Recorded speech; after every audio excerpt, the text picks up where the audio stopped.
Welcome back to another Phasmophobia video, and today I'm gonna give you one pro tip for every ghost in the game, and I try to mix in some lesser known things to ensure that you learn something new after watching this. Let's jump right in and start off with the spirit. One of the harder ghosts as it doesn't have a strength, but the best way to figure out a spirit is smudging it during a hunt, and then setting a timer is a better alternative to just walking in the ghost room, smudging and hoping you hit the ghost, as more times than not you're gonna miss and it's just gonna throw you off. This next one isn't very widely known information, but did you know that ghosts can only do EMF 2 interactions in a room if the lights are on? Something to note is that ghost throwing an object is an EMF 3 interaction, so ghosts cannot throw an object in the room if the lights are on, but an exception to this rule is the Poltergeist. Ghosts can still roam to nearby rooms and interact with things through the walls, or obviously during a hunt it will be throwing items, but just an interesting little fact. When you think of a mare, you immediately start thinking about darkness and avoiding the lights. But did you know the mare will still interact with things like computer monitors, TVs, and the fuse box normally just like any other ghost? Maybe in a future update this will change, but for now, it seems like the mare is going to be sticking to light switches.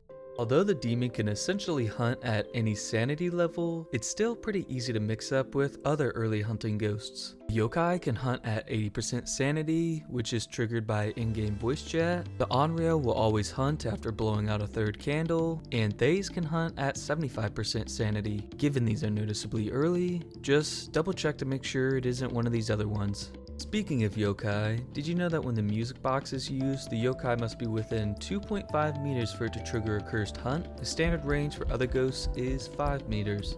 The Myling can sometimes be a little tricky to test for, especially on smaller maps. Some people think during a Myling test, it will be impossible to hear the footsteps whenever there's interference, but there are some cases where you will faintly hear the footsteps of a Myling, but it really just comes down to map layout. The next ghost on this list is the Raiju. The range that the Raiju can detect and speed up around electronic equipment increases based on map size. Small maps being 6 meters, medium maps being 8 meters, and large maps are 10 meters. This even applies to active electronic items that are outside the investigation area. Most of us know that the Moroi can curse a player through the spirit box, but did you also know that it can curse you through the parabolic microphone?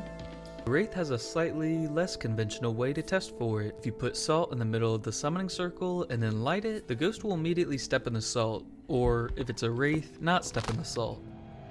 The Banshee has a very interesting interaction with the dots. Normally, when ghosts enter the dots state, it will move towards the closest player, but when a Banshee enters the dots state, it will actually move towards the target instead. Getting caught out in the open is a death sentence if you're going against a Rev, especially if you're on a map with long hallways like high school or prison. Bring a tier 3 sanity med with you, and while you're being chased, use it and you will match the top speed of a Revenant for 10 seconds. Plenty of time to get away.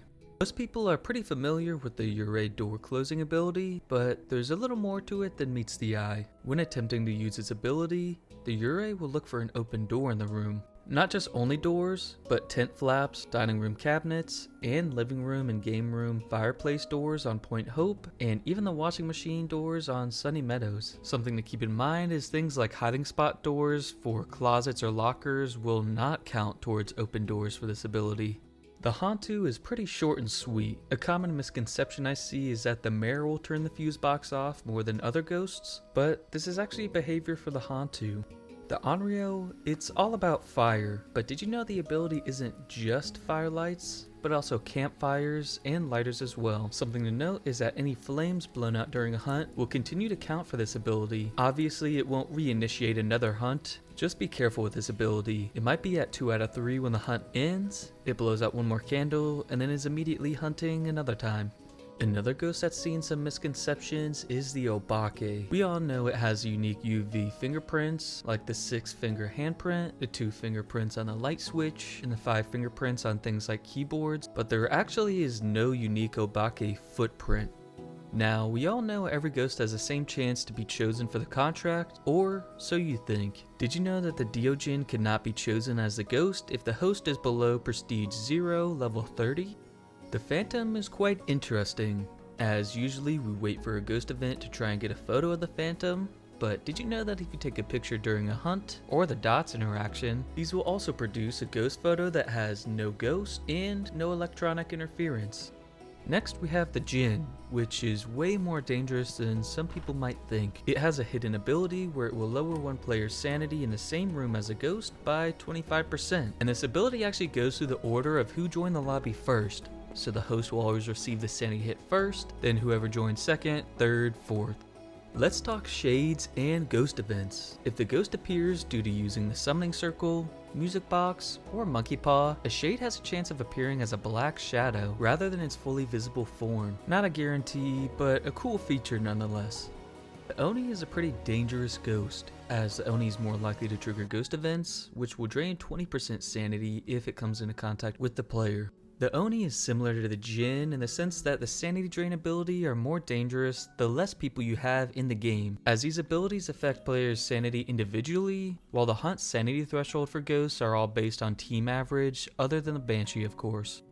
Speaking of ghost events, I want to talk about how ghost events work with a Goryo. Ghost events only require the player to be somewhat near the ghost, and as we know, some ghost events even teleport the ghost, and isn't necessarily tied to roaming. This does not rule out a Goryo, as it might seem like the Goryo roamed outside of the ghost room, but that's not actually the case.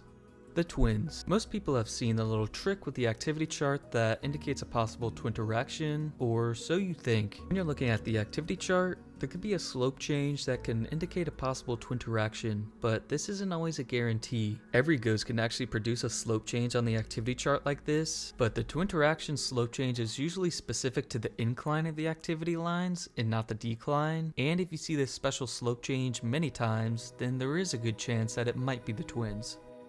This next tip might seem obvious, but the Mimic can only mimic ghost abilities that it shares evidences with, so things like the Deogen breathing on the spirit box is able to be mimicked, as both ghosts have spirit box as an evidence, but if the Mimic were to try to mimic a Goryo, it would never produce this special Goryo dots interaction. A fun fact is the Mimic is the only ghost that can leave UV prints on exit doors. As the Mimic has UV as an evidence piece, it can obviously leave things like handprints on doors, and if it decides to mimic a Yurei and touch an exit door, it might leave behind UV prints. And last but not least, we have the Thaye. And the Thaye not only changes Hunt's sanity threshold and speed as it ages, but also frequency of ghost events and interactions. The Thaye starts off at a bonus chance for interactions and ghost events by 200%, which lowers by 15% per aging. Given this information, ghost hunters should try to focus their efforts on getting any objectives out of the way early, like witnessing a ghost event or getting a photo of the ghost. If it's interacting with a lot of items and ghost eventing pretty frequently, and hopefully you'll be at the ready. I think that just about does it for this video, and if you learned something new, please consider leaving a like, and if you have any lesser known information or fun little tips you think people should know, feel free to leave a comment. And of course, thank you so much for watching.